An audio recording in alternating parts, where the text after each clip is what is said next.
We were losing the war. That was not a secret. It was a cold fact broadcast on every channel. The Silent Ones were a wall of silver ships. They moved with a terrifying, perfect logic. Our fleets fought with courage. Our captains were the best humanity had. It did not matter. Logic was crushing our spirit.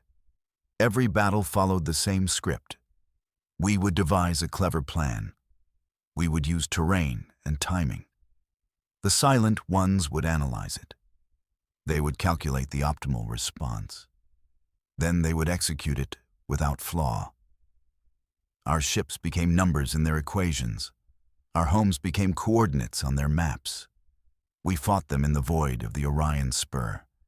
We bled them at the gates of Sol. We threw everything we had at them. Nothing worked. Their cold math defeated our hot blood every time. The archives of despair grew larger each day. They were filled with reports of our losses. Each one was a testament to our failure. Our strategies were too predictable. Our thinking was too human. High Command was running out of ideas. They ran simulations day and night. The computers all gave the same answer: defeat.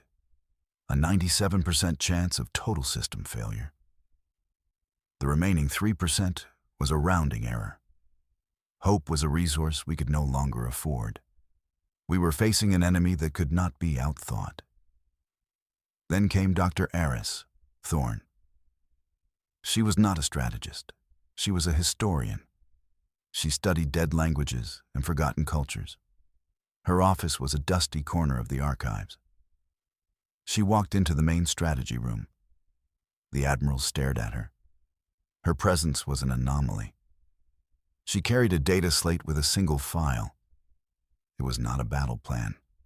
It was a collection of old stories, myths, legends from a time before starships. She proposed a new kind of warfare, a strategy based not on logic, but on chaos, on stories, on the things that made no sense. Command thought she was mad. An admiral laughed out loud. He asked if she wanted to fight with swords and shields. The room was tense. We were on the edge of extinction, and this scholar was talking about fairy tales. But desperation is a powerful motivator. We had tried everything else. Every logical path led to ruin. General Kaya was the only one who listened. She saw the flicker of something new, something the Silent Ones could never predict. She looked at the 97% failure rate. Then she looked at the old scholar. She gave the order. We would try one of the myths. After all, what did we have left to lose? Our first test was simple. It was also completely insane. We found a small moonlet adrift in contested space. We hollowed it out. We filled its core with our deadliest short-range assault fleet. We attached minimal stealth drives. Then we sent it tumbling toward their perimeter. We made it look like a random piece of rock. The Silent Ones were masters of pattern recognition. They scanned the moonlet. Their sensors reported its mass and trajectory. It was just a stray asteroid. Nothing to worry about. Their logic was their greatest strength. It was also becoming their greatest weakness. They saw the universe as a set of predictable rules. Just as the old story foretold, they took the bait. They saw the moonlet as a potential resource, or maybe a minor navigational hazard. A single, massive tug ship emerged from their lines. It locked onto the moonlet with a tractor beam. It began towing our surprise package. It was heading straight for their central staging area. Our comms channels were silent. Every person on the bridge held their breath. The moonlet crossed their defensive line. It passed their sensor nets. Then General Kaya gave the signal. The moonlet's crust blew outward. Our assault ships swarmed into their flank. The enemy fleet was in total disarray. For the first time in a decade, we had won. The victory was small but electrifying. Hope returned to the fleet. Dr. Thorne became a permanent member of High Command. She started digging deeper into the archives. Her next plan was even more audacious. She called it the Minotaur's Labyrinth. The target was a dreadnought, a command ship they called the Arbitrator. We located a dense nebula. It was a graveyard of newborn stars and sensor ghosts. Flying through it was a nightmare. Our pilots called it the Merc. We sent a single fast frigate to raid their supply lines. We knew they would respond. The Arbitrator itself took the lead. Its captain was known for aggressive tactics. Another predictable pattern. Our frigate fled into the Merc. The Arbitrator followed without hesitation. It was a predator chasing its prey. But the nebula was our maze. We had mapped it for weeks. We had placed signal jammers and false energy signatures. The dreadnought's perfect sensors were suddenly blind. It was lost in a labyrinth of our own design. It wandered through dead-end canyons of dust. It chased ghost signals of our frigate. The whole time, we were closing in. Our fleets emerged from the dust clouds. They came from above, below, and all sides. The Arbitrator was trapped. It fought like a caged beast. But there was no escape from the maze. We tore it apart piece by piece. The Minotaur was slain. Our new strategies were working. The Silent Ones were confused. We were no longer playing by their rules. But they were not fools. They adapted. They started targeting our command structures. They reasoned that a chaotic army needed a leader. If they cut off the head, the body would fall. They launched a targeted strike on command node, Epsilon. It was a massive orbital station. It coordinated a third of our fleet. The attack was swift and brutal.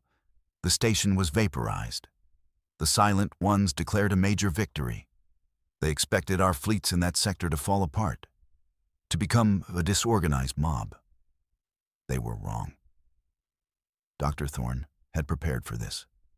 She called it the Hydra Protocol. The moment Epsilon went dark, something new happened. 3 smaller, hidden command nodes came online. They were scattered across the sector. Each one took control of a portion of the fleet. Our command structure did not die. It multiplied.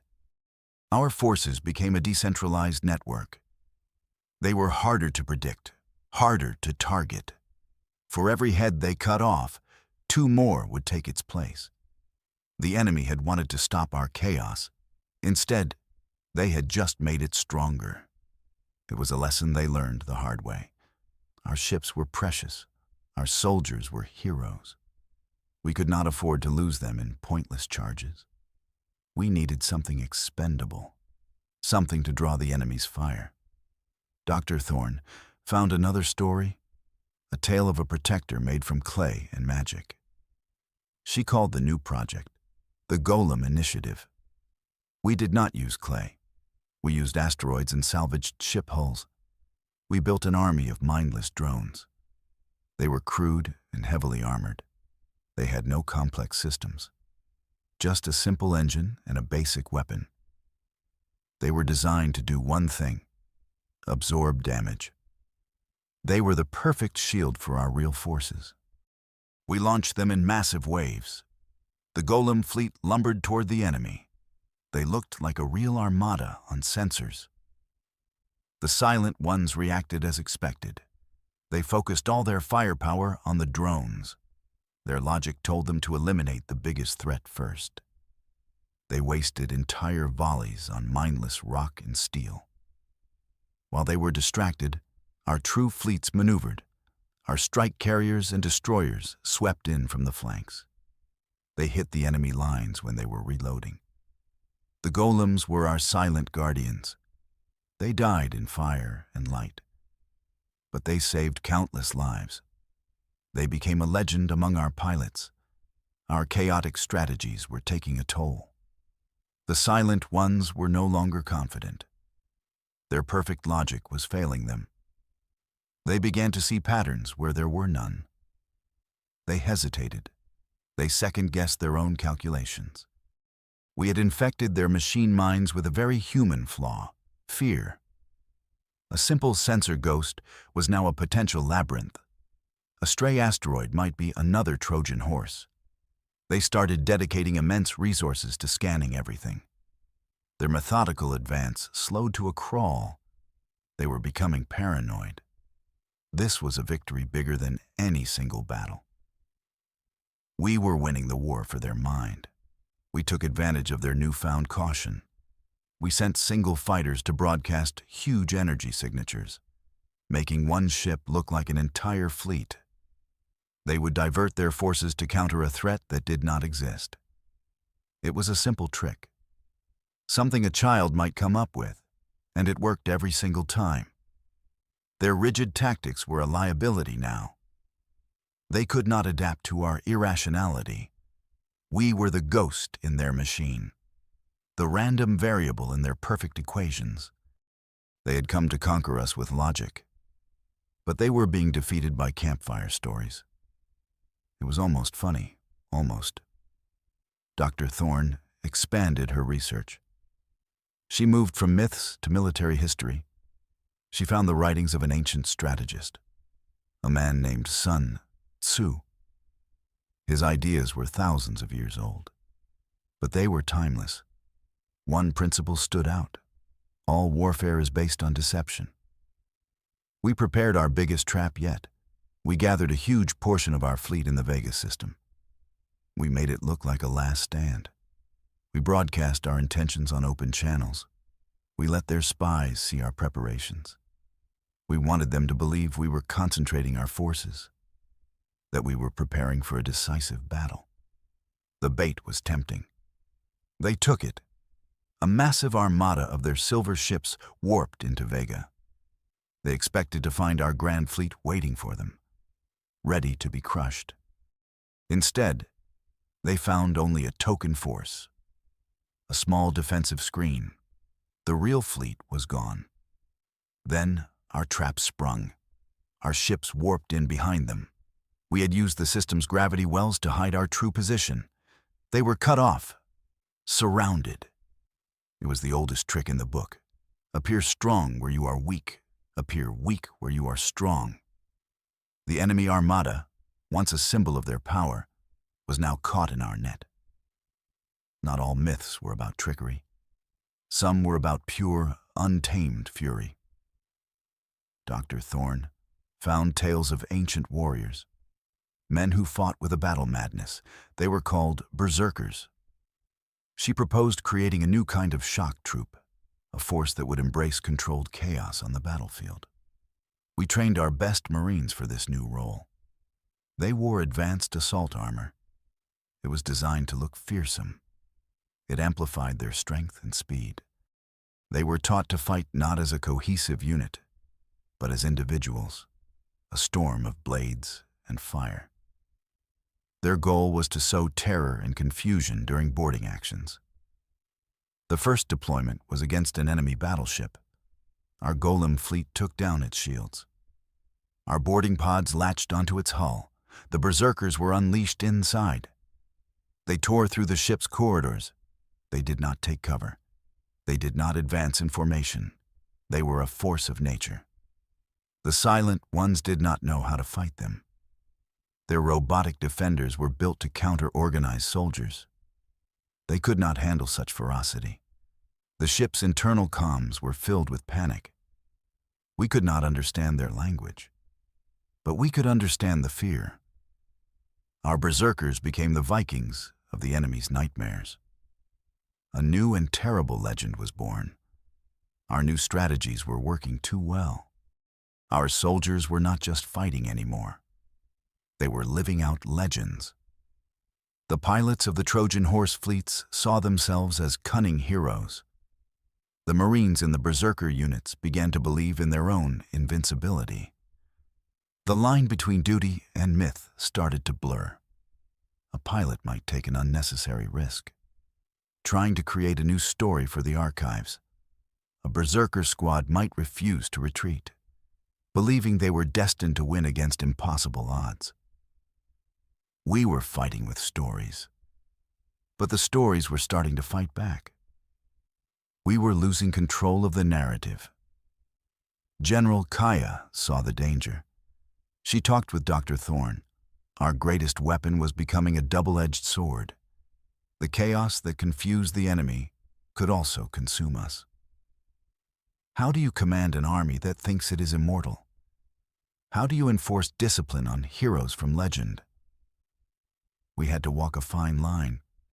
We needed the spirit of the myths, but we also needed the discipline of a modern military. It was a difficult balance to strike. We were winning the war in the void, but we were risking a war within ourselves. The price of our legends was becoming dangerously high. The Silent Ones were not just an algorithm. They were a learning intelligence.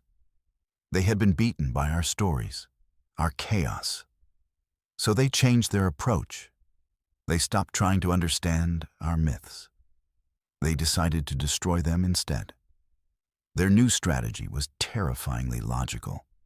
They no longer targeted our ships directly. They targeted our ability to coordinate. They unleashed swarms of electronic warfare drones.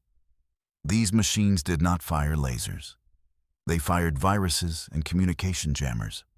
They sought to silence our storytellers, to break the links that held our new strategies together. A Trojan horse assault failed. The signal to emerge from the moonlet never arrived. A fleet waiting in a nebula labyrinth was discovered. The jammers that blinded the enemy were disabled. Our Hydra protocol faltered. Command nodes were isolated from their fleets, unable to send or receive orders. We were blinded and deafened. The enemy had found our weakness. It was not our ships or our soldiers. It was the narrative itself. They were attacking the very idea of our legends. They were turning our stories into liabilities. For the first time since this began, we felt the cold touch of true despair returning. Our best trick was being used against us. We were on the brink again. Our myth-based tactics were failing. The enemy's logic had adapted. It was now attacking the source of our strength. High Command met in a secret bunker. The mood was grim. We had one last chance. One final story to tell. Dr. Thorne gave it a name: Ragnarok. In the old myths, it was the end of all things.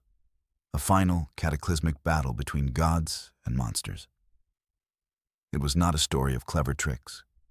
It was a story of total commitment, an all-or-nothing engagement. We would gather every ship we had, every soldier, every golem and berserker. We would throw it all at their core system. It was a gamble of insane proportions. If we failed, humanity would be defenseless. There would be no reserves, no fallback plan. The war would be over. General Kaya looked at the faces around the table. She saw fear, but she also saw resolve. We had come too far to give up now. The order was given. The Ragnarok protocol was initiated. Across the galaxy, our fleets began to move. They abandoned defensive positions. They left border worlds unguarded. Every vessel turned toward a single point in space, the heart of the enemy's empire. We were going to give them a final battle worthy of the name. Our combined fleet was a sight to behold. It was the largest gathering of human ships in history. But it was not just a mob. It had a purpose, a form. Dr. Thorne had designed the formation herself. She based it on another ancient myth, the story of a great serpent that encircled the world. She called it Jormungandr's coil. The fleet did not advance in a straight line. It moved like a living thing, a colossal snake slithering through the void. The command ships were its head. The battleships and carriers formed its body. The fast frigates and destroyers were its scales. It was a terrifying and beautiful thing to see. Our answer to their cold logic was the poetry of motion. The plan was simple. The serpent would enter their core system, and it would not attack their planets directly. It would encircle the entire system, a moving blockade of immense power. It would constrict, choking off their supply lines, cutting them off from the rest of their empire. We would become the monster from their nightmares. As we approached their system, their fleets came out to meet us. They formed their perfect geometric lines, a wall of silver against our coiling serpent. The contrast was stark: logic versus legend, the machine versus the myth. The final battle was about to begin.